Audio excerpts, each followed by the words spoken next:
भगवान को किसने बनाया? क्या भगवान का कोई रूप है? अगर इस दुनिया को कोई भगवान ने बनाया है तो फिर प्रश्न उठता है कि भगवान को किसने बनाया। ये एक ऐसा प्रश्न है जिसका जवाब कोई नहीं दे सकता। इन्हीं सवालों के जवाब इस वीडियो में जानते हैं। दोस्तों, विज्ञान कहता है कि जीवन या फिर ब्रह्मांड का निर्माण अपने आप हुआ है। यदि विज्ञान की मानी जाए तो सृष्टि के निर्माण में भगवान की कोई भूमिका नहीं है। असल में भगवान है या नहीं, यह एक ऐसा सवाल है जिसका जवाब आज तक नहीं मिला। भगवान को ना तो प्रमाणित किया जा सकता है और ना ही गलत साबित किया जा सकता है। लेकिन जब आप अपने घर को देख रहे हो तो उस समय कोई आकर आपसे कहे कि आपका घर किसी ने नहीं बनाया बल्कि यह अपने आप बना है, तो निश्चित तौर पर उस व्यक्ति से यही कहेंगे कि आपका घर अपने आप नहीं बना है बल्कि आपने बनाया है। अब सामने वाला व्यक्ति अगर आपसे कहे कि साबित करो यह घर इंसानों ने बनाया है, तो आप कैसे साबित करेंगे कि यह घर इंसानों ने बनाया है? दोस्तों, आप इसके जवाब में उस व्यक्ति को सिर्फ एक शब्द कह सकते हैं और वह है अरेंजमेंट, यानी व्यवस्था। व्यवस्थाएं कभी अपने आप नहीं बन सकती। आपके घर के पहले नींव खोदी गई जिससे घर को मजबूती मिले, फिर इसमें हर प्रकार के बिल्डिंग मटेरियल का उपयोग करके उस घर को पूर्ण रूप से तैयार किया गया। यह सब व्यवस्था ही तो है जो कि आपने बनाई। अब आप प्रकृति की तरफ देखिए, क्या आपको इसमें कोई व्यवस्था नहीं दिखती? जब बच्चा पैदा होता है तो वह कुछ भी नहीं खा सकता, इसीलिए माँ के ब्रेस्ट में दूध उतर आता है। सिर्फ इतना ही नहीं, जो बच्चा अभी अभी पैदा हुआ वह तुरंत अपनी माँ के सीने से लगते ही दूध पीने के लिए अपना मुँह चलाने लग जाता है। क्या आपको यह कोई व्यवस्था नहीं लगती? हम ऑक्सीजन लेकर कार्बन डाइऑक्साइड छोड़ते हैं, वहीं पेड़ पौधे कार्बन डाइऑक्साइड लेकर ऑक्सीजन छोड़ते हैं। क्या यह कोई व्यवस्था नहीं है? हमारी पृथ्वी 23 डिग्री पर झुकी हुई है जिससे मौसम बदलते हैं, दिन रात होते हैं। यह सब कितनी शानदार व्यवस्थाएं हैं। निश्चित तौर पर यह व्यवस्थाएं अपने आप नहीं बन सकती। जिस प्रकृति ने यह सब बनाया है उसे आप भगवान, अल्लाह, गॉड, वाहेगुरु या आप जो चाहे कुछ भी कह सकते हैं। यह आपकी मान्यता और धर्म पर निर्भर करता है। लेकिन अब भी सवाल यह उठता है कि अगर भगवान ने हमें बनाया है तो भगवान को किसने बनाया? भगवान कहाँ से आया और अब कहाँ पर है?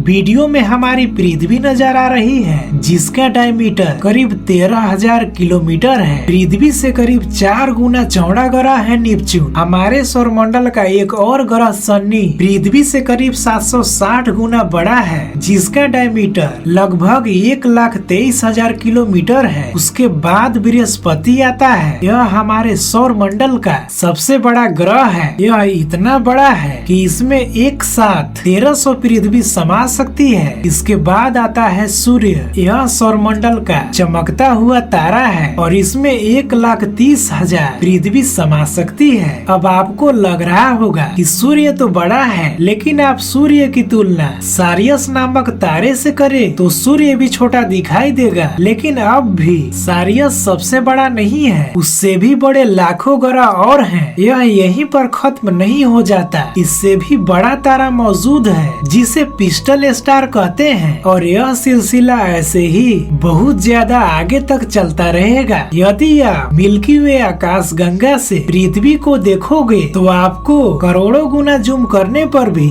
दिखाई नहीं देगी। यह तो अभी ब्रह्मांड की शुरुआत है। इस प्रकार के लाखों अरबों आकाश गंगाएं ब्रह्मांड में समाई हुई है। इन सभी आकाश गंगाओं से मिलकर हमारा ब्रह्मांड बना है। इनका अनुमान लगाना भी नामुमकिन है। हमारा यूनिवर्स इंसान की सोच से लाखों करोड़ों गुना बड़ा है। भगवान को किसने बनाया? यदि इस सवाल का जवाब आप एक शब्द में चाहते हैं तो इसका जवाब देना नामुमकिन है, लेकिन फिर भी मैं आपको जवाब देने की कोशिश करूंगा। अगर आप गधे को यह समझाओगे कि थॉमस एडिसन ने बल्ब को कैसे बनाया तो वह कभी भी समझ नहीं पाएगा। आप चाहे अपना पूरा जीवन लगा दे, वैसे ही इस ब्रह्मांड की विशालता और व्यवस्था के सामने हम गधे के समान हैं। हम यह कभी नहीं समझ पाएंगे कि भगवान क्या है और उसने सृष्टि की रचना क्यों और कैसे की। भले ही हमें भगवान ने पृथ्वी पर हमें सभी जीवित प्राणियों से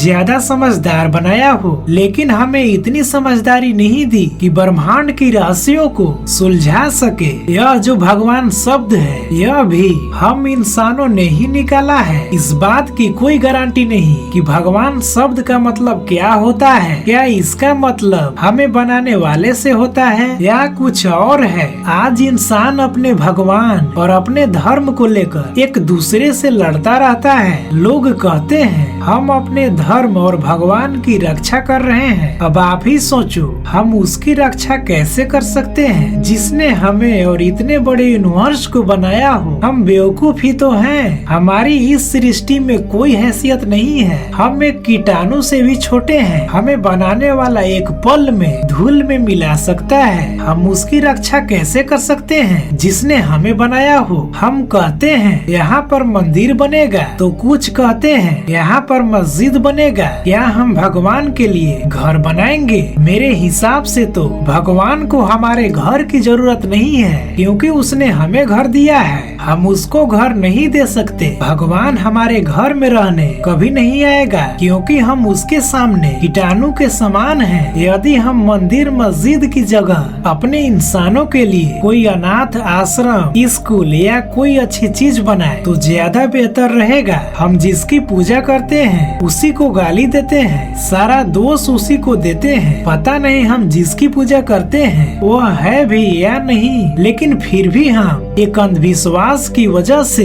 एक दूसरे को मारते रहते हैं। इंसानों ने अपनी सुविधा अनुसार भगवान को अलग अलग बांट लिया, उसके अलग अलग धर्म बना दिए, अलग अलग नाम रख लिए हैं। लेकिन इंसान ने यह कभी नहीं सोचा कि भगवान को नहीं बांट सकते, उसके सामने कोई औकात नहीं है। भगवान ने हमको कभी नहीं बताया कि उसका नाम क्या है, वह कैसा दिखता है। यह सब सिर्फ हमारे दिमाग की उपज है, हमारे द्वारा सोची गई आकृतियाँ हैं। कुछ लोग सोचते हैं कि अगर हम भगवान की पूजा नहीं करेंगे तो उसका हमें पाप लगेगा, लेकिन ऐसा नहीं है। भगवान को हमारी पूजा की कोई जरूरत नहीं है। पूजा करनी है तो इंसानों की करो। जिन चीजों का इस्तेमाल करके हम भगवान की पूजा करते हैं वह सब उसी के द्वारा बनाई गई है, तो फिर पूजा कैसी? इंसान हो, इंसानों से प्यार करो। भगवान को ना हमने देखा है और ना ही कभी सुना है, ना ही वो हमारे सामने आएंगे, तो जो चीज है ही नहीं